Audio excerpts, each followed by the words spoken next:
नमस्कार, आप देख रहे हैं वीके न्यूज। मैं हूं दिवाकर विक्रम सिंह। प्रधानमंत्री नरेंद्र मोदी ने मध्य प्रदेश में जाकर बाकायदा 2024 का एजेंडा सेट कर दिया और उस एजेंडे के तहत विपक्ष अब यह कोशिश कर रहा है कि सनातन पर जो चोट उदयनिधि डीएमके के तरफ से की गई है उसको कैसे सुलटाया जाए और क्राइसिस मैनेजमेंट के तहत विकल्प की राजनीति को आगे बढ़ाते हुए किस तरीके से भारतीय जनता अर्थात देश के वोटर्स को समझाया जाए। लेकिन जो गांठ सुलझाने की कोशिश इंडी गठबंधन कर रहा है वो सुलझा नहीं पा रहा है। इंडी गठबंधन की गांठ इतनी उलझी हुई है कि वो अब सुलझने की बजाय और उलझती जा रही है। एक तरफ सीट शेयरिंग के फॉर्मूले पर गठबंधन में उहापोह की स्थिति बन गई है, तो दूसरी तरफ ममता बनर्जी ने जातीय जनगणना को अलायंस की घोषणा पत्र का हिस्सा बनाने पर नाराज हो गई हैं। ममता की नाराजगी में क्या बोली हैं और उनकी नाराजगी का कारण है ये तो आपको हम बाद में बताएंगे। सबसे पहले सीट शेयरिंग पर बात कर लेते हैं। हम आपको बताते हैं कि शरद पवार के घर इंडिया गठबंधन कोऑर्डिनेशन कमेटी की पहली बैठक में सीट शेयरिंग पर बात नहीं बनी, जिसके बाद एक और डेडलाइन तय कर दिया गया। अब सीट्स बंटवारे का मुद्दा राज्यों के हिसाब से किया जाएगा। कांग्रेस हाईकमान सीधे क्षेत्रीय पार्टियों से संपर्क साधकर राज्य की राजनीति के हिसाब से सीट बंटवारे का मुद्दा सुलझाएगा। कोऑर्डिनेशन कमेटी की बैठक में जब सीट बंटवारे का मुद्दा उठा तो अधिकांश नेताओं ने इसे राज्य के स्तर पर सुलझाने का सुझाव दिया। यह भी कहा गया कि राज्य स्तर पर नहीं सुलझाने के बाद या उस स्थिति में इस मसले को राष्ट्रीय स्तर पर लाया जाए। बैठक में मौजूद कई नेताओं का तर्क था कि इसे सुलझाने के लिए कई राज्यों में सख्त फैसला लेने की जरूरत पड़ सकती है। दरअसल इंडिया गठबंधन में शामिल कई पार्टियां मौजूदा जीती हुई सीटों पर से अपना दावा छोड़ने को राजी नहीं है। कोऑर्डिनेशन कमेटी की मीटिंग में उमर अब्दुल्ला ने खुलकर अपनी बात कही। अब्दुल्ला ने कहा कि जो सीट अभी जिस पार्टी के पास है उस पर बात नहीं होनी चाहिए। कुछ सदस्यों ने इस पर एतराज जताया। जम्मू कश्मीर में लोकसभा की कुल 6 सीटें हैं। अब हम आपको जम्मू कश्मीर के हिसाब से बताते हैं, जिसमें 3 घाटी में हैं, 2 जम्मू क्षेत्र और 1 लद्दाख। घाटी की तीनों सीटों पर उमर अब्दुल्ला की पार्टी 2019 में उसको यहां से जीत मिली थी। इंडिया गठबंधन में शामिल 3 दलों का जम्मू कश्मीर की सियासत में दबदबा है, ये आपको पता है। कांग्रेस और पीडीपी वो 2 पार्टियां हैं। इनकी कोशिश है कि घाटी की एक सीट जो है उन्हें मिले। कांग्रेस लद्दाख की सीट पर भी दावा ठोक रही है। पिछले चुनाव में बीजेपी को यहां सिर्फ 10,000 वोटों से जीत मिली थी।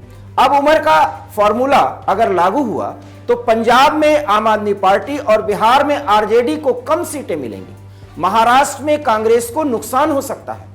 कोऑर्डिनेशन कमेटी की मीटिंग में पूर्व केंद्रीय मंत्री और विपक्ष की राजनीति के चाणक्य कहे जाने वाले शरद पवार के आवास पर जो बैठक हुई, वो सूत्रों के मुताबिक शरद पवार इसमें कुछ बोल ही नहीं पाए। पवार दिल्ली में मीटिंग से एक दिन पहले मुंबई में उद्धव ठाकरे से मिले थे। पवार के आवास पर इस मीटिंग में एनसीपी के प्रदेश अध्यक्ष जयंत पाटिल और शिवसेना के संजय राउत भी मौजूद थे। पवार के घर पर बैठक की जो तस्वीर आई है उसमें संजय राउत हाथ में डायरी लेकर के कुछ लिखते दिख रहे हैं, ये आप देख सकते हैं। बैठक के बाद जयंत पाटिल ने पत्रकारों से कहा कि सीट बंटवारे पर कोई विवाद नहीं है, यह शरद पवार, उद्धव ठाकरे, नाना पटोले और अशोक चौहान की मीटिंग में आसानी से सुलझाया जाएगा। हालांकि बातचीत के दौरान पाटिल ने यह भी कहा कि बीजेपी जिन 25 सीटों को जीती थी उसका बंटवारा आसानी से कर लिया जाएगा। एनसीपी की ये दलीलें कांग्रेस के लिए टेंशन बढ़ाने वाली हैं, क्योंकि कांग्रेस की नजर शिवसेना की जीती हुई कुछ सीटों पर भी है। पार्टी का तर्क है कि इन सीटों पर पिछले चुनाव में कम मार्जिन से ही उसकी हार हुई थी। कांग्रेस महाराष्ट्र की 48 सीटों को बराबर भागों में बांटने की मांग कर रही है। शिवसेना 2019 में जीती हुई 18 सीटों से कम लेने को राजी नहीं है। 18 सीटों पर शिवसेना ने दावा ठोक दिया है। इंडिया गठबंधन में शुरू से ही सीटों के बंटवारे को लेकर के पेच फंसता रहा है। सभी पार्टियां अधिक से अधिक सीटों पर दावेदारी के लिए अपने अपने हिसाब से फार्मूला बताती रही हैं। इसीलिए सीट शेयरिंग को लेकर के अब तक 2 बेसिक फार्मूले सामने आए हैं। अब हम आपको ग्राफिक्स के जरिए बताते हैं। फार्मूला 1 है, पिछले 2 चुनाव में बीजेपी से सीधी लड़ाई में इंडिया गठबंधन की कोई पार्टी पहले या दूसरे नंबर पर रही है तो वो वहां उसकी दावेदारी सबसे मजबूत मानी जाएगी। और फार्मूला नंबर 2 ये है कि आरजेडी ने इसको सुझाया है, पार्टी विधायकों के आधार पर लोकसभा सीट बंटवारे की मांग कर रही है। 2019 में बिहार में एनडीए ने इसी आधार पर सीटों का बंटवारा किया था। 2 सीट वाली जेडीयू को बीजेपी ने 17 सीटें दी थी। हालांकि दोनों फार्मूलों में कई राज्यों का समीकरण फिट नहीं हो रहा है। मुंबई की मीटिंग में आप संयोजक अरविंद केजरीवाल ने सीट बंटवारे का नया मैकेनिज्म बनाने की बात कही थी। आप दिल्ली और पंजाब के साथ साथ गुजरात में भी कुछ सीटें कांग्रेस से मांग रही है। केजरीवाल के साथ साथ तृणमूल कांग्रेस भी सीट बंटवारे के इन 2 फॉर्मूलों से सहमत नहीं है। तृणमूल बंगाल में एक भी सीट सीपीएम को देना नहीं चाहती। अब इंडिया गठबंधन सीट विवाद को सुलझाने के लिए एक नए फॉर्मूले पर काम कर रही है। इसके मुताबिक गठबंधन के उन नेताओं को विवाद सुलझाने की जिम्मेदारी दी जाएगी जिनका संबंधित राज्यों में कोई जनाधार नहीं है। जम्मू कश्मीर, महाराष्ट्र, बिहार और तमिलनाडु जैसे राज्यों में सीट बंटवारे का मुद्दा सबसे पहले फाइनल होने की बात कही जा रही है। अब एक पेच और फंसा है, वो समाजवादी पार्टी ने फंसाया है। समाजवादी पार्टी ने कांग्रेस से मध्य प्रदेश विधानसभा चुनाव में भी कुछ सीटें देने के लिए कहा है। और यह जानकारी मिल रही है कि कोऑर्डिनेशन कमेटी की मीटिंग में सपा के जावेद अली ने कांग्रेस के वेणुगोपाल से मध्य प्रदेश में कुछ सीटें सपा के लिए छोड़ने की मांग रखी है। वेणुगोपाल ने हाईकमान तक संदेश पहुंचाने की बात कही। समाजवादी पार्टी से जो जानकारी मिली है उसके मुताबिक 2018 के विधानसभा चुनाव में उसे 1 सीट पर जीत मिली थी और 5 पर उसके उम्मीदवार दूसरे स्थान पर रहे थे। सपा 2003 में मध्य प्रदेश की कुल 7 सीटों पर जीत हासिल कर चुकी है। पार्टी का दावा बुंदेलखंड की करीब आधा दर्जन सीटों पर है। सपा के साथ साथ आम आदमी पार्टी भी मध्य प्रदेश में चुनाव लड़ने की घोषणा कर चुकी है। तो अब आप समझ सकते हैं कि किस तरीके से सीट शेयरिंग के मुद्दे पर यह जो पेच फंसा है वो मुंबई में उसकी धमक है, बिहार की राजधानी पटना में भी और मध्य प्रदेश में जो विधानसभा चुनाव है उसमें भी। अब आपको हम बताते हैं कि यह बात तो सिर्फ सीट शेयरिंग पर थी। ममता दीदी भी नाराज हो गई।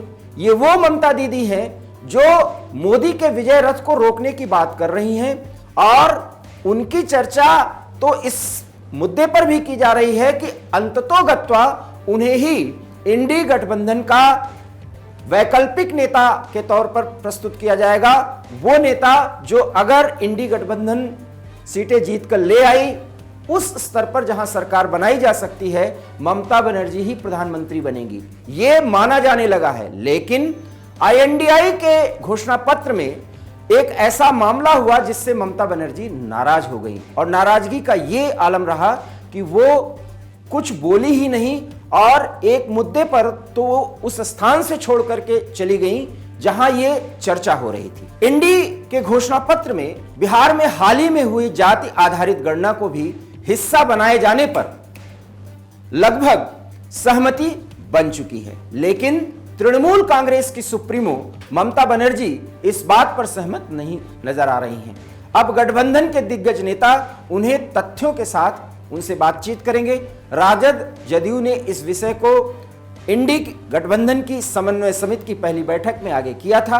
राजद और जदयू ने इस विषय को इंडी गठबंधन की समन्वय समिति की पहली बैठक में आगे जरूर किया, लेकिन जदयू सुप्रीमो नीतीश कुमार और राजद मुखिया लालू प्रसाद यादव इस बारे में ममता को ये बताएंगे कि वो इससे नाराज न हो।